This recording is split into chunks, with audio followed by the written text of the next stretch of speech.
Hey Isaac, you should make a video, man. Do do ba ba ba ship it bow.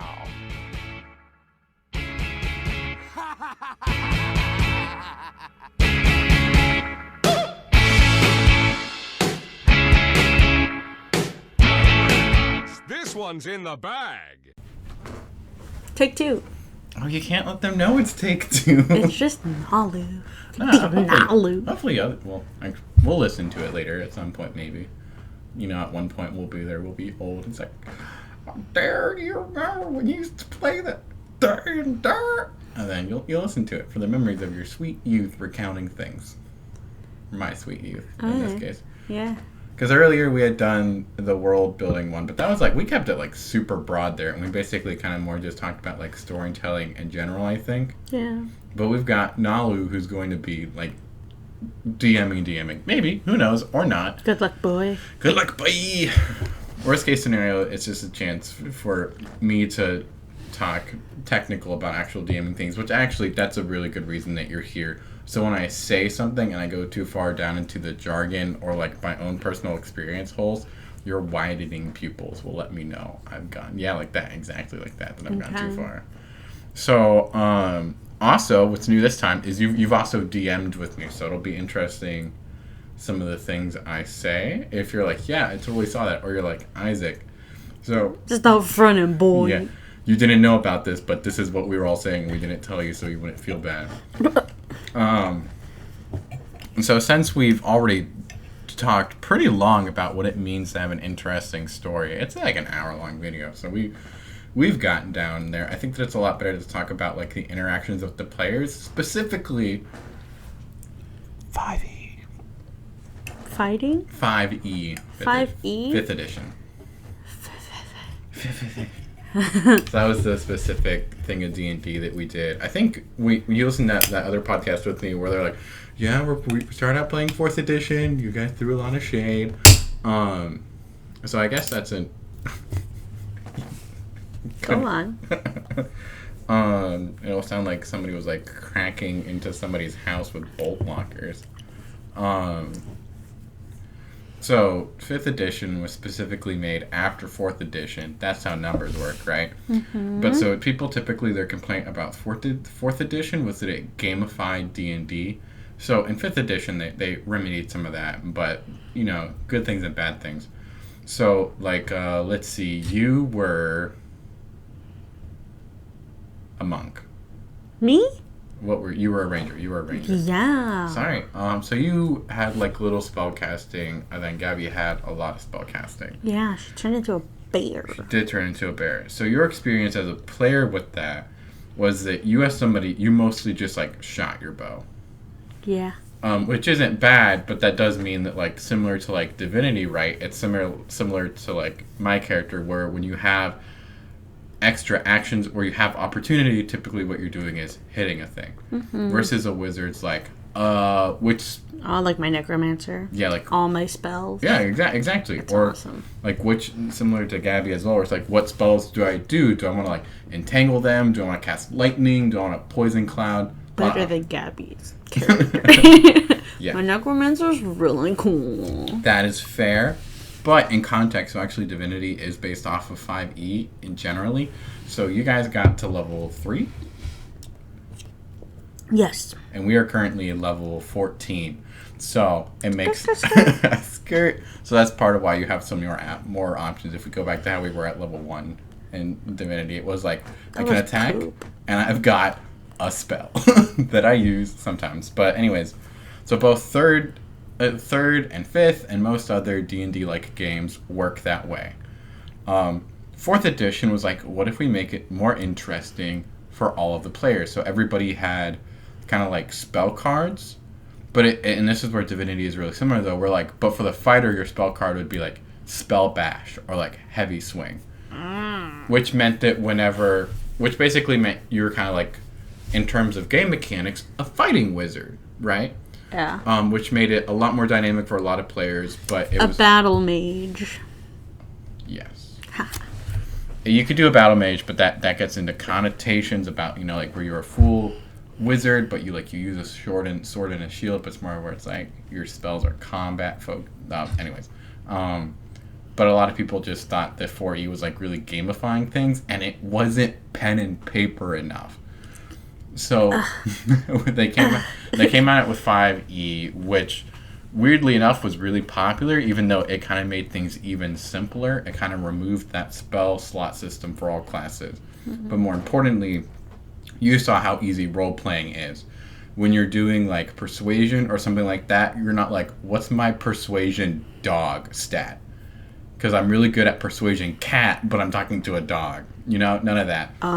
See what I mean? Yes. So I should show you a third edition character sheet sometimes. I'm not being facetious with that joke. I'm making up the cat and dog thing, but it would be like my persuasion corporeal is good, but my persuasion incorporeal is pretty bad. Okay. Which for if that's what you do and that's all you do, you can understand with Divinity. Playing something like that, it can be really fun to be like, I have the secret talk to ghosts item, but in terms of just like, It's a lot of shoulder. yeah, it's a lot of shoulder. And I'm gonna sneeze soon. But Don't sneeze here. you open the can, it'll be a lower noise volume than that. Nope, it was more. Oh, that is loud. But so 5e, they went to make that a lot simpler, and so why is that important when you're DMing, and why do we go through all of that? Because ultimately, and what 5th edition does is you have less controls at your hand to like mechanically limit your players, but then you have a lot more options story wise to like control your players. Which gives you a lot of options, but it does mean that you have to know going in what some of your players' behaviors are going to look like and how you're going to deal with that, while also keeping in mind that as a DM, it's not your job to control the players actually. You're trying to guide people and do a mutual story, a shared story. When earlier what I was thinking of is like, so I've explained physically how harmony on a string works before, where you're vibrating the string, and when you hit a note that's musically pleasant to the ear is actually when the vibrations going down one end of the string equal the vibrations coming back. So you technically have two different forces, but they're working together to create a really nice noise. And oftentimes it's not complementing noises, it's the same, right? But they're coming down from two ends of the instrument, right? Like up here at the top of the ukulele, I'm not holding it, which is just fine for a voice thing, because it wouldn't matter anyways. Like you're plucking it with your fingers, and then it's going up, and then the finger's just like, I don't know, man, this is what I got. And then it goes together, right? So as a DM, you're trying to ultimately do something similar. You're not trying to force your players to do something. You're kind of doing something, hoping that they throw something similar back. What does that look like as a DM? You introduce a character that they're supposed to get along with, and they roughly get along with the character. If they want to murder the character, if they want to marry the character. They sound like trolls. Hey. You played in the D&D campaign where the story at some point became, kill this guy. He didn't do anything, but we're going to kill him. Gabby. And that kind of happens more than you think. And sometimes, you just have to deal with it. And like part of your job as being the DM and maintaining harmony is to be like, okay, this guy was going to be on a scale of 1 to 10, was going to be a 7 on the friend scale, and he's going to maybe be a 5 or maybe be a 3 now, Mm-hmm. But normally being a 1 or a 10 on that scale is pretty bad. Just in terms of the example I gave. If it's just supposed to be a random NPC and everybody comes away wanting to marry the character, that can kind of be fun, but that also might be a cue that you're onto a more chaotic campaign, which technically, right, a chaotic campaign isn't bad. I run a little bit of a more chaotic campaign for sure, but also that does test your ability to control and expect. No, control is a bad word. Like, expect and foresee what your players are going to want and what they're going to do. Predict. I was trying to think of the word predict. That's exactly the word I was thinking of. Thank you. Got you. You predicted that I wanted the word predict. Yep. Ka-chow. Wow. Wow. Um, and so like a good example, and so I'm not really talking nitty gritty. I think I'm still talking abstract. I guess that's kind of just how I talk. Part of what I mean by that is that as a player, you want to get stronger, right? So typically when somebody's like, hey, there's a magic item somewhere, no player ever in the history of D&D is like, you know what? I would rather be weaker. Whenever somebody's doing that, what, like, purposely trying to be weaker, what they're really trying to do is like, hey, this is another way for me to get control. I'm not a part of your system. Normally when people hear that there's like a magic item or XP or something like that, carrot on the stick, they go for it, right? Yes. But, and the same thing with keeping harmony, you're not just keeping harmony with one player, but with all of the players.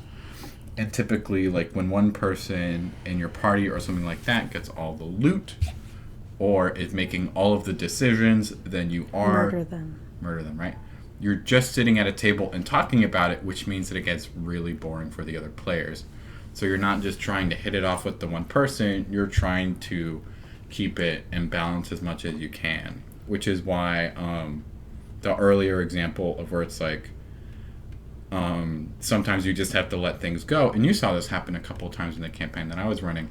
It wasn't how I wanted it to be, but all 3 and eventually 4 of you guys, it was what you wanted to do, which then means that's a 4 versus 1. I'm not playing the right game if I'm trying to leverage like my opinion as the one person, right? And honestly, and this probably is what leads to me leading to sometimes a more chaotic campaign of, honestly, if it's killing the main helpful character and that's like what the 3 people want to do, you kind of have to figure your way around that, which at least for me means that I kind of keep my story flexible in that way.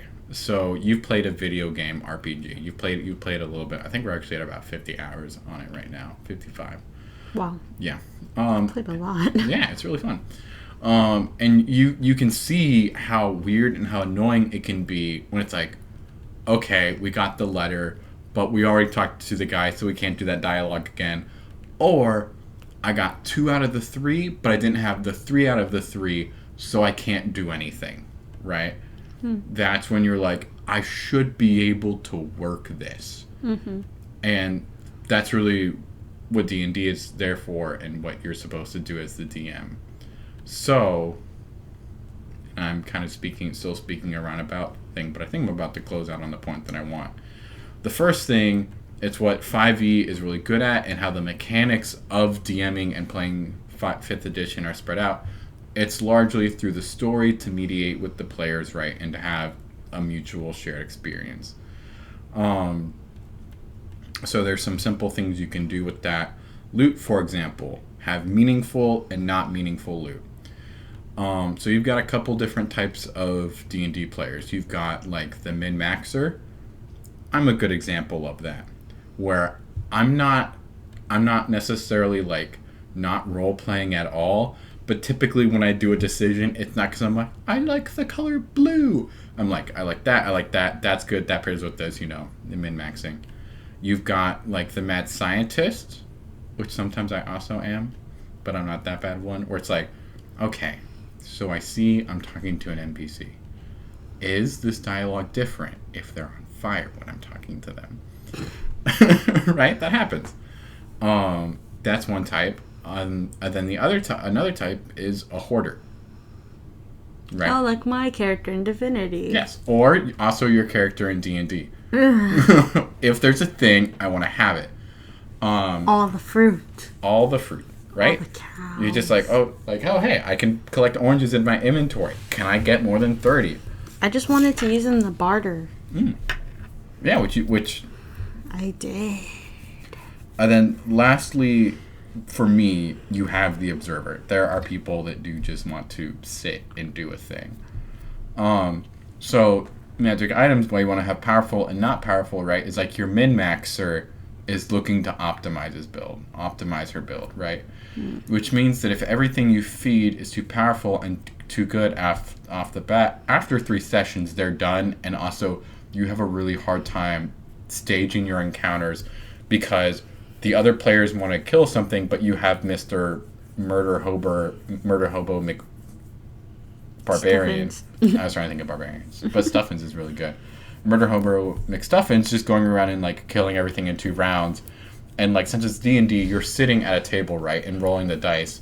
So, you know, Mr. Druid's over here just like, I roll 1d6, and someone's like, blah, vomiting dice and like throwing 66, and they're just like, I don't want to do that, right? So that's not good. But also, it's bad if you don't have like enough like meaningful loot changes for that person. They're going to be like, it doesn't matter, and you'll find them like engaging with what you're doing less and less and less, you know, where you're like, you do a quest and they're like, I'm not going to get good rewards for it, let's just kill everybody. Again, that's a little bit of an extreme, but then you can also see that happening when somebody's trying to role play, then since the min-maxer isn't fed enough of that experience that they want, they're going to force that experience on other people so that they can like railroad it, right? So you do want to have some meaningful items. But then the hoarder, for example, just wants something. And that's why there are tons of magic items that it's like, hey, say a word, and do you know what this thing does? It turns on. And melon. Yeah. And you know what? 3/4 of the characters probably had dark vision anyways. Torches are really easy, but hey, we now have a word and something happens. And that really excites. And oh, there's an airplane. Yeah. And that's really fun. And then also sometimes you have like something that's like in between where like the magic item kind of does something that can be useful with your character, but it's also kind of uncontrollable. And what's that? Who's this on my shoulder? Really excited? It's your mad scientist. You know, so there's a magic item called the Deck of Many Things. And it's literally, you take a playing card deck, and then you pick a random card, and then the dungeon master has like a table of what happens with it. And it's a pretty variable. That's fun. Yeah. It goes from like 3 rats appear to like Sharknado to like everything's on fire.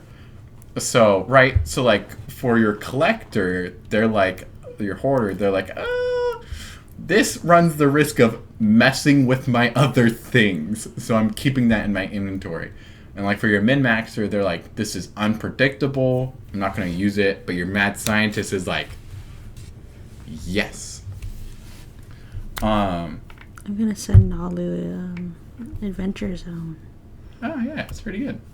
Though I think we've already shared that with him. I'm going to do it again just in case. Okay. Go on. And so that's where I would say, that's how I would talk about magic items in that way. You should have a mix, but also you should understand who your players are and what that means. Because ultimately, like, let's say you have a bunch of people who like to hoard things, or a bunch of mid-maxers or mad scientists. That's going to kind of like influence your campaign to a degree that's out of your control. And so you kind of want to just play with that and stay within some of the bounds that you have. In terms of the main story events that you plan, so again, me and you talked a bit earlier, not today in the video, but like in the other world building video we talked a bit about like what it means to do a story. And so there's a number of different ways to... Oh, yes. In the player types, I forgot one of the most important ones. The role player. That's your person who shows up. They have their Excel spreadsheet saying, hey, this is my character's family, their extended families, favorite animals, colors. And so they will tell you what they want for their character. So that means that, like, for a character that's telling, they're... Like, when somebody comes to your story with their story, you kind of just have to work with that. I don't know if anybody in our campaign really did that. No, not really. Yeah, not really. You kind of had a flavor for it where it's like, hey, Mr. DM, you can do whatever you want in the story, but this is how I'm going to be in the story event. which kind of counts. But it's like you'll know when you have one of those players. They'll ask you a lot of questions beforehand. But then otherwise, in the story process, for me, it's really important to have not specific events that I want to happen. So like Spider-Man 3, right? The best Spider-Man movie. Pizza time. Pizza time. The moments where like Peter Parker is like splitting between like Pizza time and other times. Pizza time and other times, right? Pizza time being Spider, like the actual like Spider suit, then Venom, right? He's like in the bell tower or something like that. I don't really, in my head, think of like those really cool moments and then like I want this to happen with the players. I think dragons. I like dragons. We'll have a dragon around the players and we'll see what the players do with it. Because in my past, I've seen a lot of DMs get frustrated with players, right?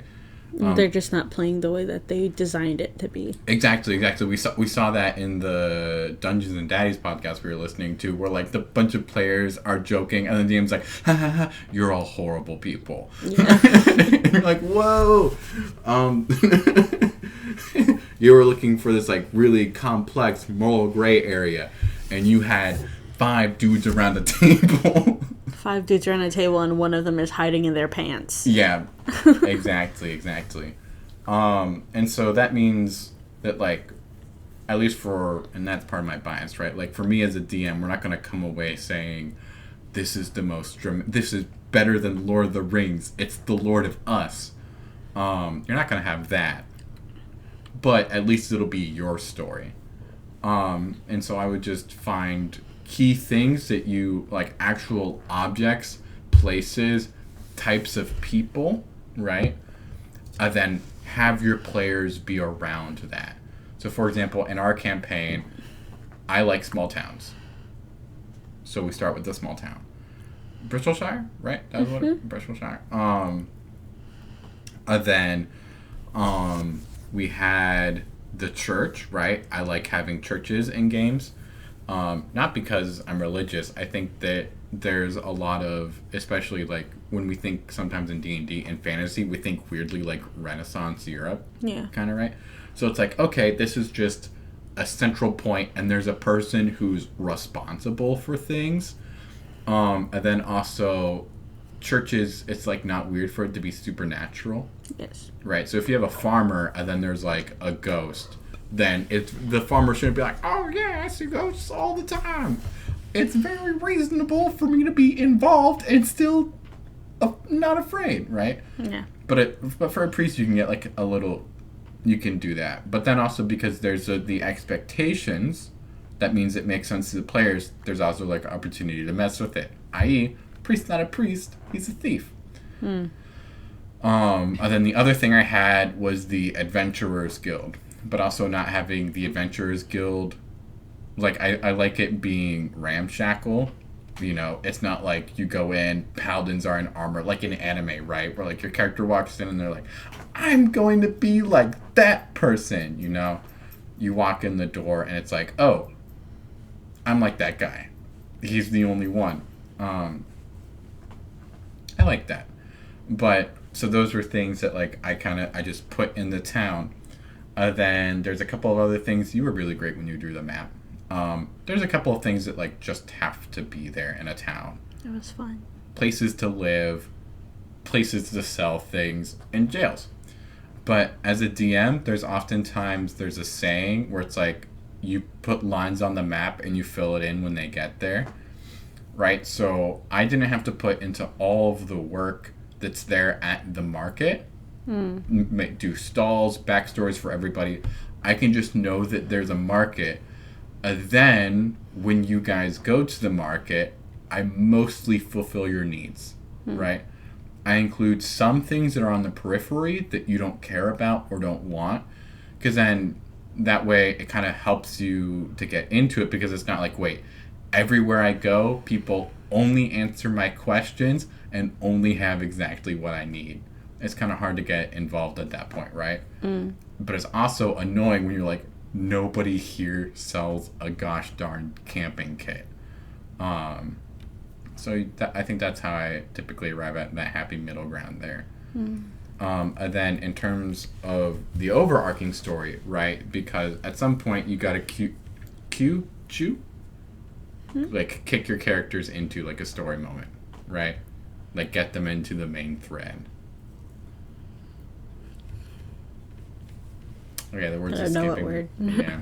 So we'll just go there. You got to kick them into that main story. You got to, because it's got to build, right? Nobody wants, not nobody. You don't want to be stuck in exposition. You don't want to be stuck in exposition, or you don't want to be stuck at level 1 or level 2 for the whole time. Yeah. Very quickly, your players are going to learn killing things gets experience, and I want to be more, which means leveling up, killing things, right? It's where murder hobos come from, because to some degree, it gets you the most experience and loot, right? So, shortest path to the goal. Now, that's only if you get experience from killing things. For that one example that I just gave, I think that's a horrible idea. I kind of just, for the past 3 campaigns, I just do it around major story events or when I think it's about time. Because sometimes it takes like 4 sessions in between major story events, right? And you're kind of just like, you guys should probably level up. Because when you have a group that you're going to be playing with for like 3 years, that's when you like take a long time to level them up because you have a long time to get there. But then like with you guys, for example, I knew that there was like, that's not what we were doing. So there's no harm in you guys being a level over what I was expecting or something like that. So just tangent there. I personally prefer to do level, kind of ignore experience. That's just another number to keep track of. If that's similar with like ammo, if that's a number that people want to keep track of, good, right? Yeah. But if they don't want to keep track of, you can really, really easily get rid of it.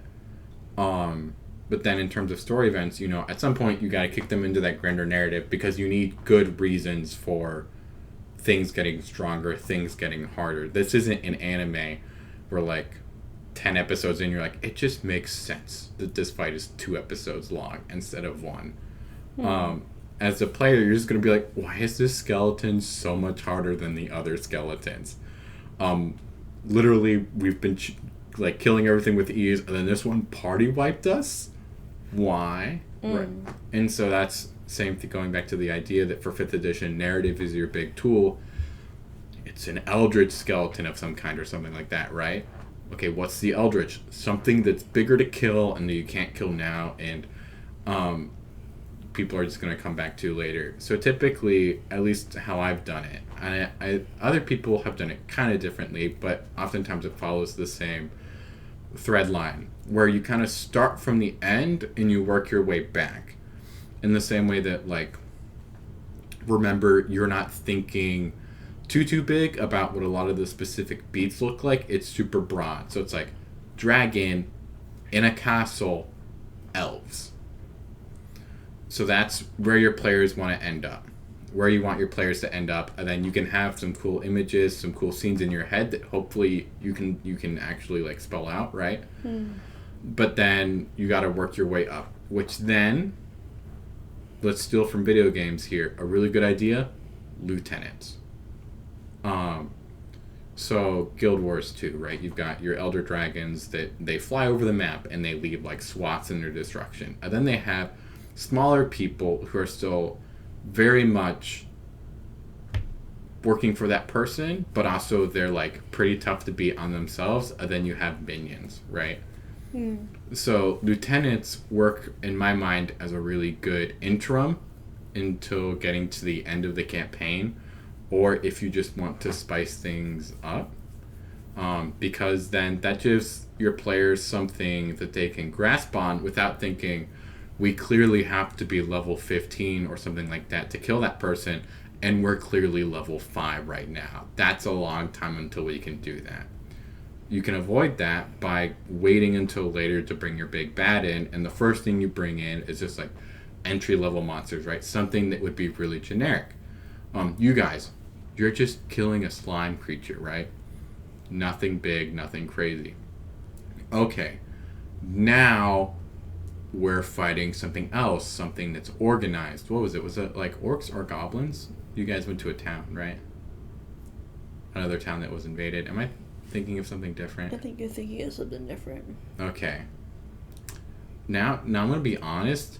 I'm trying to remember. That might have been a dream I had about you guys playing D&D. But then something organized, right? Where it's like, hey, here's this low-level criminal organization, what they're doing. Then, what's this? That low-level criminal organization was then tied in with this lieutenant of some kind. Then, as they're then trying to figure out what's going on with the lieutenant, you have them interact with the minions of the lieutenant, which that does a really good job of being able to communicate power differences, right? Because your players are like, I killed something, and then you're trying to introduce something that they can't kill yet, right? And I feel like it's a bit of a mean move to be like, ha, look, you guys all did really bad in battle, right? So instead, what I like to do is like, you kill something small and organized, then you go after Mr. Lieutenant guy, but first, you interact with minions to the lieutenant, and the fight with the minions are kind of tough. Then your players will naturally think the minions were tough, the boss is going to be a lot tougher, let's do something in between, right? And then it's the player's idea. Do you remember? You've seen My Big Fat Greek Wedding, right? Yes. It's like, how do you get your husband to do something? Tell him it's his idea. And it works all the time. I think that one of the things that's really revealing of being a DM is like, in your mind when you're doing something, you're like, this is going to seem really obvious to them.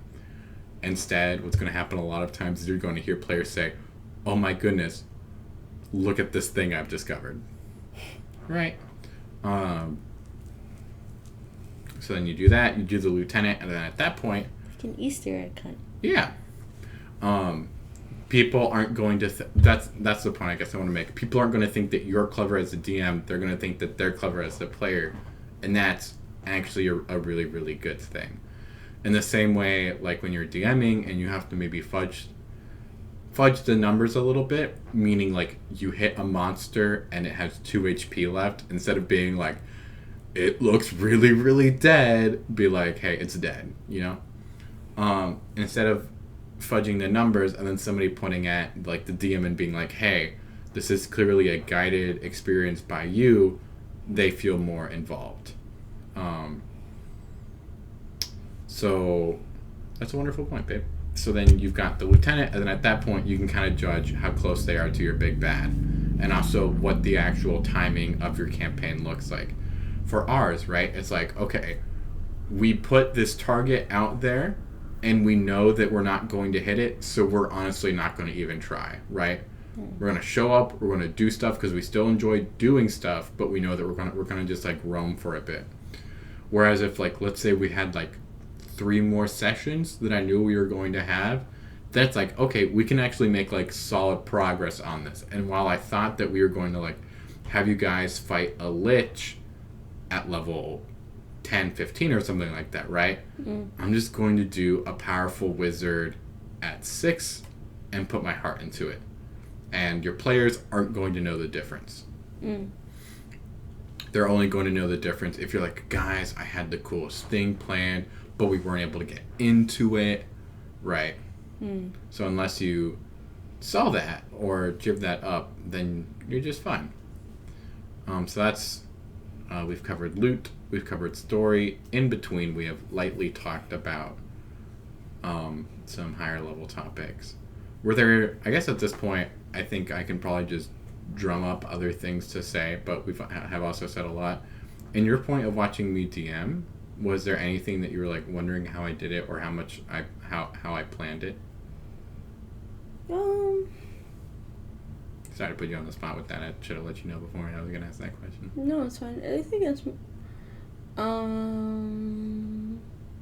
constructing the story beats, because when as a player you do have the feeling of having a lot of freedom,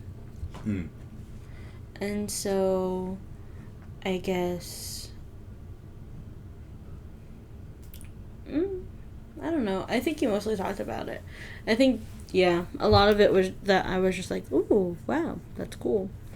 How we were able to have freedom, but still we were moving along in a story. Okay, no, that's a really good question. And I did answer that a little bit, but I think I can do a better job of answering it.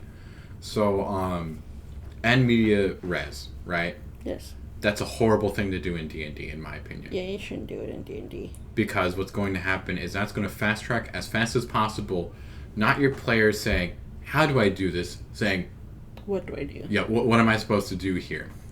If you have, now, to hold that statement back, if you have really experienced D&D players and they just want a chance to start improvising, that can be really fun. I would have fun with that.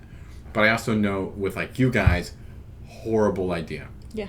You guys are just going to feel completely out of your depth. You don't even know what, like, an attack roll is, and I need to give you literal a couple of hours of game time for you to feel comfortable rolling a d20 dice, right? Mm-hmm. So don't let me it's fun to roll it. it's fun to roll, right? But it took a couple of sessions for you to not be like, what am I supposed to roll? Looks at character sheet scared like. You're gonna add the wrong number or something, right? So you want people to get comfortable, because, and so honestly where I'm going with that is I do nothing meaningful in the first session besides character build, and in the second one I introduce them to the world, not to the story. Because otherwise what's going to happen is, like, so you talked about trying to navigate your way. In Divinity, the example here works really well. What's going to happen is if you do something significant, I think, in the first couple of sessions, they're going to think, I did it wrong. Right? And so the last thing you want is, like, you do a fight and they're underpowered and they can't do it. So then later down the line, you introduce a boss and you're like, okay, the timing is perfect. You guys have had, like, kind of, like, generic content for a bit, right? You were saving people, you're rescuing people, but no big story beats it. And we are posed, we are ready. You guys are at the point where you guys want to level up soon. Everything is in sync, right? And then your players are like, we didn't beat this guy last time. Let's just, like, keep doing what we're doing until we're stronger. So I wait just a little bit to do that. And also, D&D is fun. So as long as you are giving them interesting things to do, people aren't going to be bothered by the fact that they don't have an epic narrative yet. Then that means that, so, like, a D&D session is literally like 2 or 3 hours long. Yeah. So I have 4 to 5 hours to think of my initial thing and think, how do I make this tasty? Right? Okay, you guys, like, random fluke. I didn't cast any spells. No spell casting creatures, right? I will make it really interesting for you guys then if, like, the first person you're interacting with who is associated with this villain is a magic user, right? And stuff like that helps to make it interesting and to roll it in. That's the phrasing I'm thinking of. Because then, so, like, so for you guys' campaign, you had 3 liches, which represented 3 elements that were over different regions. So you guys had one of the liches in your region, right, who was destabilizing the area, which was causing more monsters to show up. You guys heard that. People said that. But in the world, initially, I can feed you that story early on by not feeding you big, directly related monsters, right? It's generic. So you're doing it. And so it's not until something happens like the Jabberwocky that everybody is like, they've got that Cardi B moment, that's weird. And then, how do you make the player feel important? And then also, like, get them into the story. People don't know what's going on. You, the player, should figure out what's going on. And it's natural. It fits in really naturally. And then either your players are good detectives or they're not. In which case, that's one of the variables that I slide up and down. Are they good detectives? Make things more obvious. If that makes sense. So, like, let's say I have the secret organization and you catch Tay. That was your character. Tay catches on to what's going on super fast. I'm not going to try and keep burying the lead. Congratulations, you found it. you guys are having a really hard time discovering the secret organization, super dig into it. Don't make the puzzle harder to find, harder to solve. Make it an unsolvable puzzle, and then just give them the next step of the story. Then, right, of like, that creates a more nebulous organization and also lowers frustration. And it's just on the DM's part to like feel it out. Which that's the part of DMing that you can't teach. You just go, it's the same thing of like being in a conversation where you're like, okay, I've been talking long enough, it's time to pass the hoop. And it varies from person to person. So Eric, DMing, really likes to tell stories, really likes it to be more narrative focused. You can already tell, being married to me, than being friends with Eric, that Eric has more of that skill set than me, right? Which doesn't mean that me as the DM should learn from Eric.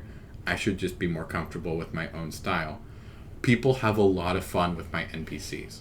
Yes.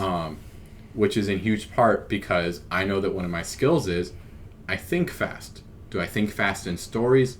No. But is it the only thing that breaks me out of character is laughing, right? And so for most of the NPCs, I know a lot of people that put some more thought into their NPCs. A trick that I learned from Eric that I personalize in my own way a little bit. I just make each NPC incredibly generic so that I don't have to remember it, right? And then when I start role-playing them, I just give them one weird thing. One, right?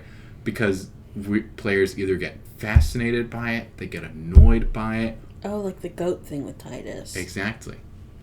Right? His cousin is a goat.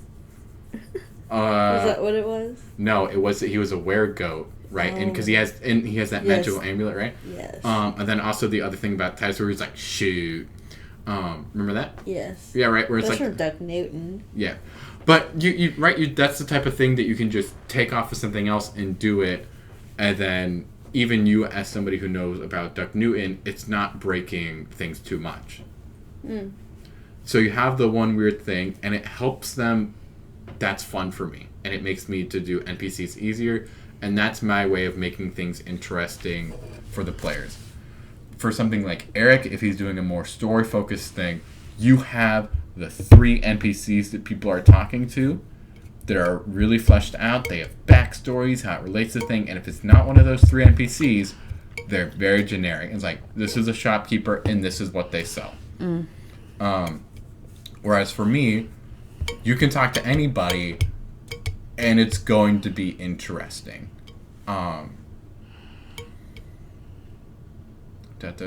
Yeah. So you got that part though. Nalu hasn't DM'd at all, so I can't really. I could take guesses at what would be best for Nalu to do, but you kind of have to figure out what you're comfortable with and what you're interested in as a DM. Sometimes you're not fit for the players that you have. Like if you have all role players and you kind of just want to do a very nitty-gritty survival campaign, that's not going to be fun for them. They, like, 3 sessions in, want to be, like, killing something and being monster hunters, right? And you're here being like, you don't have enough tent pegs. Right? Or, but then if you have a really, really story-heavy campaign, you're going to be so frustrated if you have a bunch of mad scientist players that are just like, yeah. So you said he's, like, impervious to swords, right? Let's try it.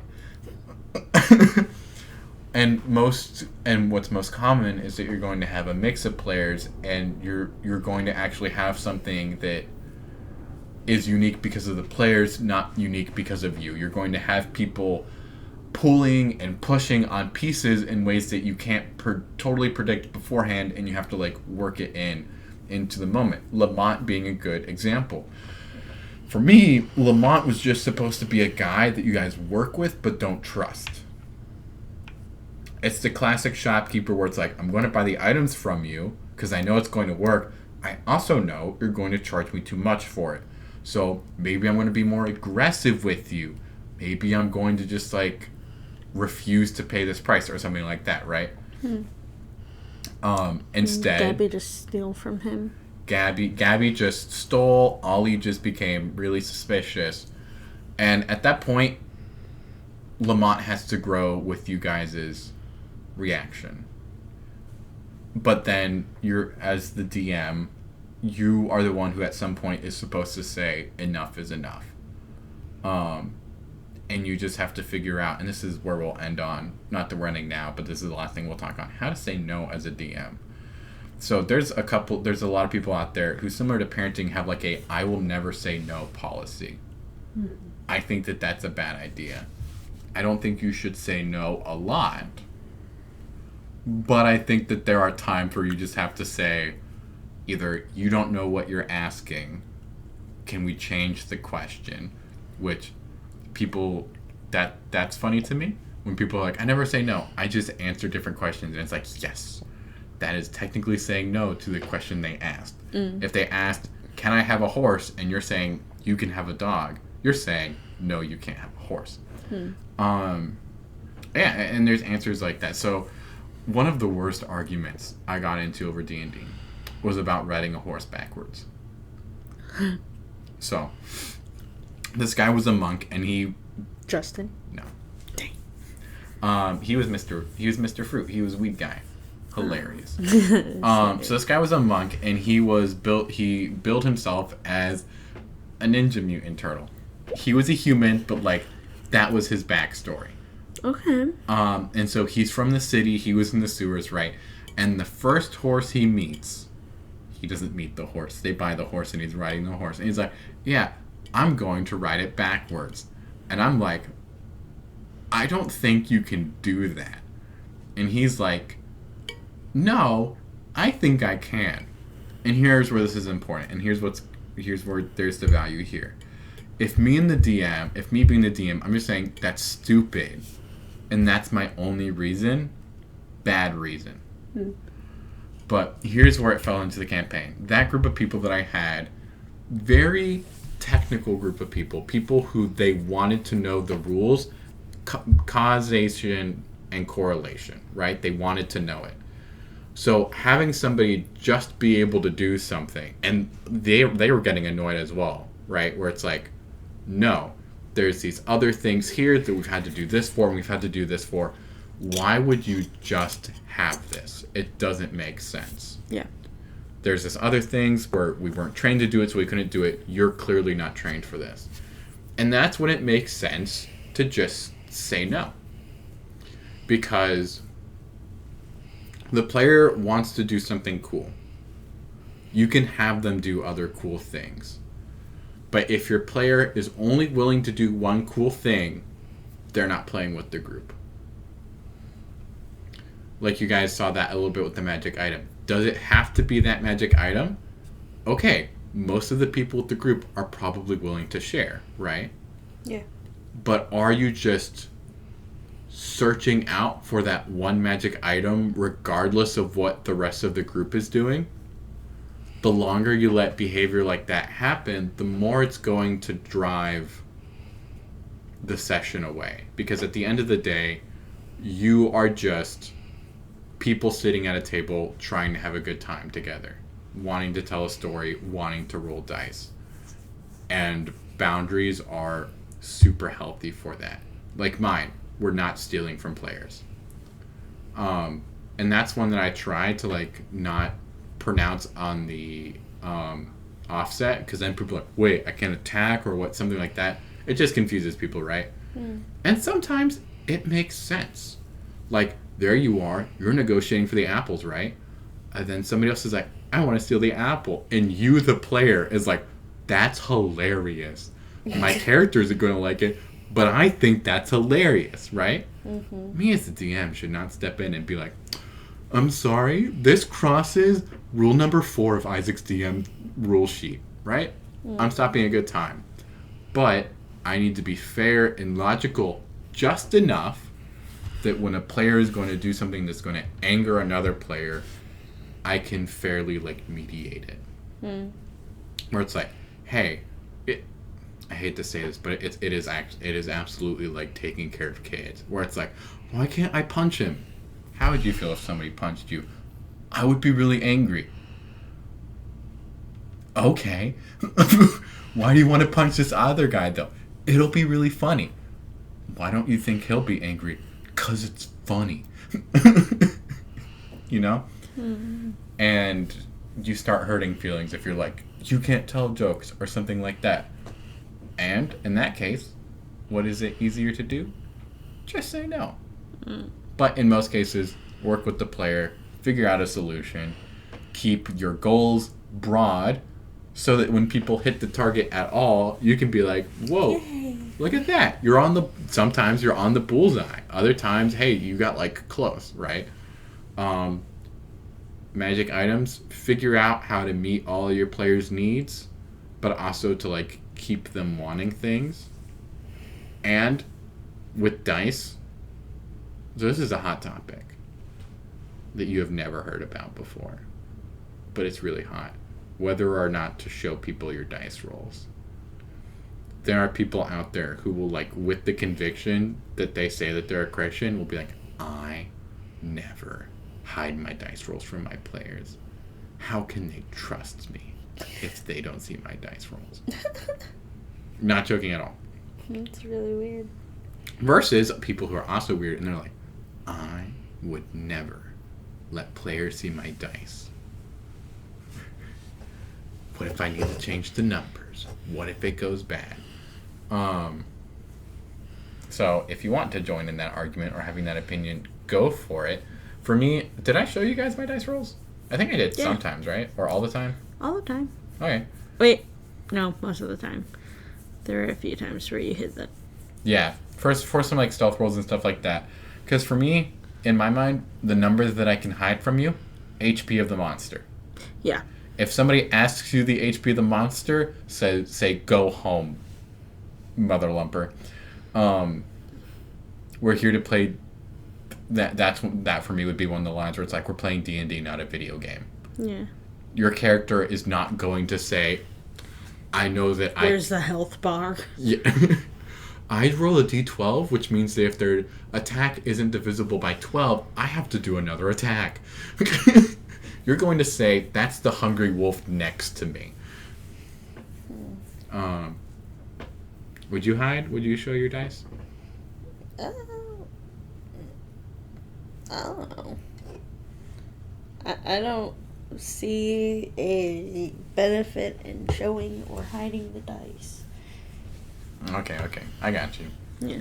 You will one day. If you ever DM. Oh yeah. DM with our young married moms group. That would be such a funny group of people. That'd be really weird. It would be weird for sure, but it would be a funny group of people. Because I feel like normally what shapes it, unfortunately, can normally be, hopefully it's positive experiences, but the negative experiences might be like, I've had nights where I was rolling really well as a DM, so I was critting a bunch, and I have seen people just look me in the eye and be like, I'm not going to talk to him. Why? You're going to beat me. Right, and that's sad, right? Yeah. So you kind of want the ability to be like, you pass. Yeah. This is something you want to do, and we're playing D&D, so I need to just make you roll. I wasn't expecting for me to roll a 20. Yeah. You pass. But then other times, you do a check, and somebody's like, I don't believe you. And your options are either have the fight where it's like, first off, doesn't matter, or you're just like, okay, I'll just roll in front of you. You know? Yeah. Thank you so much for sitting here and being my medium. You're welcome. We need a Ouija board. Ouija. That would be a really good D&D character. Ouija. Ouija. It would work, right? Ouija. And then, like, 3 sessions in, you're like, I'm gonna do my thing, guys. What do you mean? Draw letters on the table and put your hands on mine. Let's go. I will